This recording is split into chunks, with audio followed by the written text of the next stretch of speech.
There's a moment we've all felt before. You're in a room, maybe at work, maybe at a dinner table. Someone throws a jab, a sly insult disguised as a joke, a cutting accusation, and suddenly, every pair of eyes turns to you. I remember the first time this happened to me. It was in a company meeting. I was still young, eager to prove myself.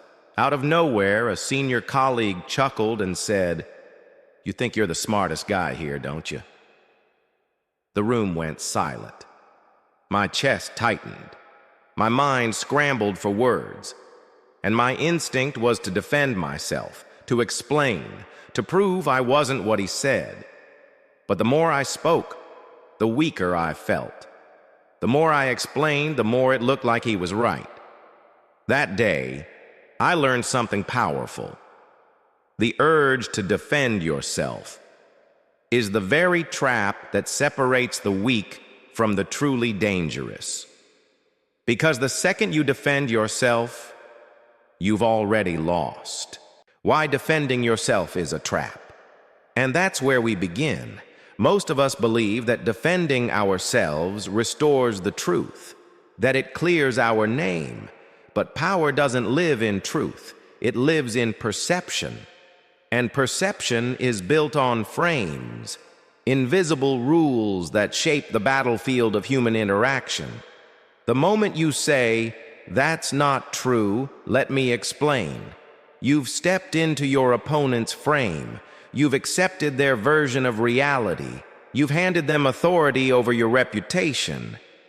And once you do that, you're no longer the judge. You're the one on trial. Even if you win the argument, you still look guilty. Only the weak rush to justify themselves. The strong, they know silence speaks louder. The power of silence. So what's the alternative? Silence. Machiavelli once said, "He who explains submits." Think about it. When a lion is accused of being dangerous, does it call a press conference? Does it issue a statement? Number. It just stares. And that stare cuts deeper than 1,000 words. It plants fear in silence. It asserts dominance without effort. I once tried this myself after learning that lesson in that meeting. The next time someone threw an insult at me, instead of defending, I just looked at him. Calm. Still. And in the silence, I could feel the balance of power shift. Not because I said anything, but because I didn't. The apex predator doesn't seek validation. It doesn't justify itself to prey.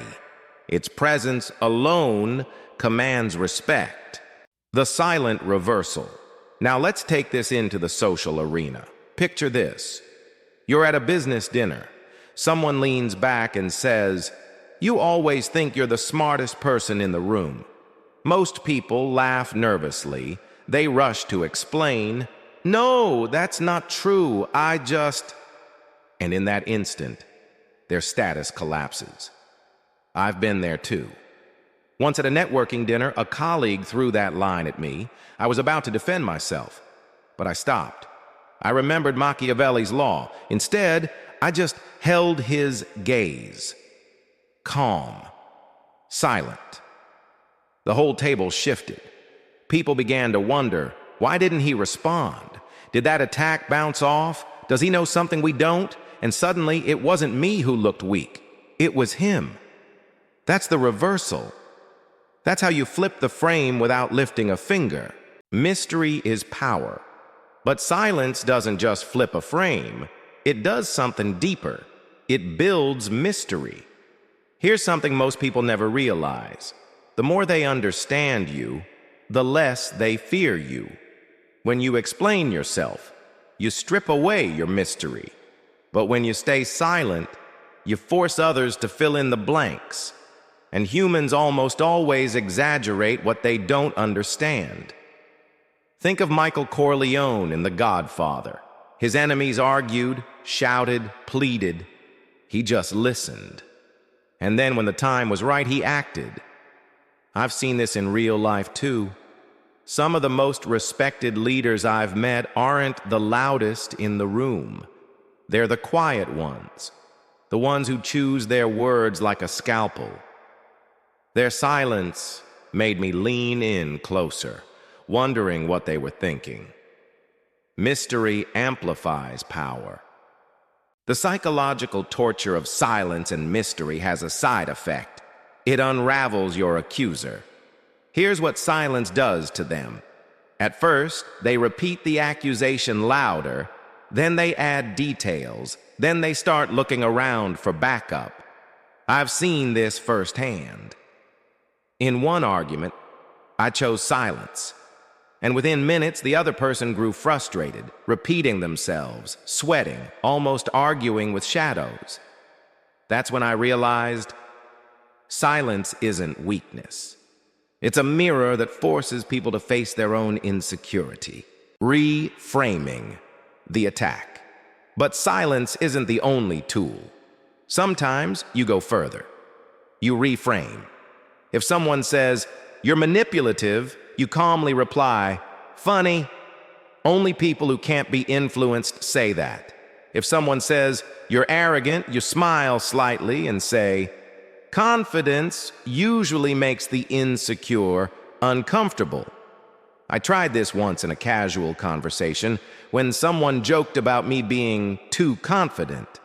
Instead of denying it, I said, "Maybe confidence just bothers people who doubt themselves." The room laughed, but not at me. At the person who tried to put me down. You're not defending yourself, you're flipping the accusation back on them, and now they're the ones scrambling. The public ambush. And sometimes the stage is even bigger. I once witnessed this play out in the most brutal way. A CEO was ambushed in a board meeting. A senior manager stood up and said, "I think your strategy is reckless." The room froze. But the CEO didn't defend himself. He leaned back, waited, and finally said, "Interesting. Tell us your strategy." The manager panicked. His plan wasn't ready. He stuttered, backpedaled, collapsed in front of everyone. That day, I realized, power isn't about shouting louder. It's about holding your ground so firmly that others trip over their own words. Power in relationships. And this doesn't just apply in business, it shows up in love too. In relationships, accusations are emotional traps. I remember once being told, "You don't care about me anymore." The old me would have rushed to explain, to prove, to reassure. But instead I paused. I looked straight into her eyes and said, "That's not how I see it." And something incredible happened. The tone shifted. The storm calmed. I wasn't the one scrambling anymore. The tempo was back in my hands. Whoever controls the tempo controls the frame for the disappearance. But sometimes, the most powerful response is no response at all. The ultimate move is to vanish completely. I once did this when someone kept spreading rumors about me. I didn't defend. I didn't confront. I just went silent. Weeks later, the person looked obsessed, desperate, weaker than ever. Meanwhile, my position was untouched. The 3 tools of a Machiavellian operator. So what are the weapons at your disposal? 3 simple tools. 1. Silence. Default weapon. Let them drown in their own words.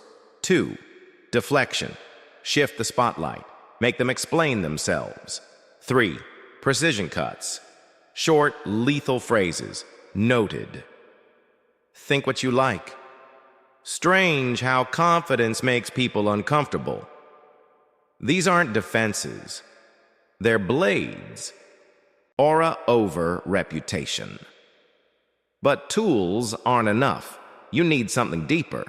Most of us chase a good reputation, but reputations are fragile. One rumor, one lie, one enemy, and it's gone. I learned this the hard way. A false story about me spread once in the office. The old me would have scrambled to prove my innocence. But I stayed silent, and soon enough my colleagues, those who actually knew me, stepped in to defend me. I didn't need to say a word. That's when I realized aura is stronger than reputation. Aura makes people hesitate before moving against you. Let the crowd defend you.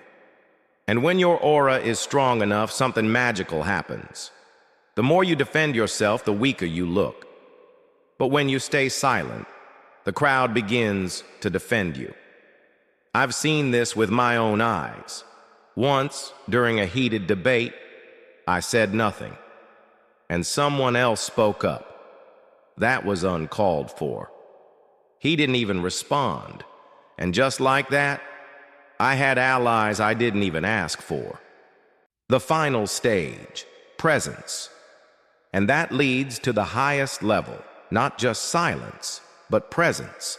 It's when your aura is so composed, so unmoved, that accusations don't even land. They evaporate before they touch you. At this level, you no longer live by other people's judgments. You define yourself, and the world adapts. Powerful and personal, Machiavelli's law is simple. The most dangerous man isn't the one who attacks first. It's the one who never needs to. When you stop defending yourself, you stop kneeling to other people's frames. You stop living by their judgment. You become untouchable. So, let me ask you this. Where in your life are you still explaining yourself? Where are you still fighting battles on someone else's battlefield? Maybe it's time to stop defending and start owning your silence. If this resonated with you, don't just move on. Let it sink in. Hit the like button, subscribe, and share this with someone who needs to hear it today. Because true power isn't in shouting louder, it's in standing so firm, so calm, that no accusation ever shakes you again.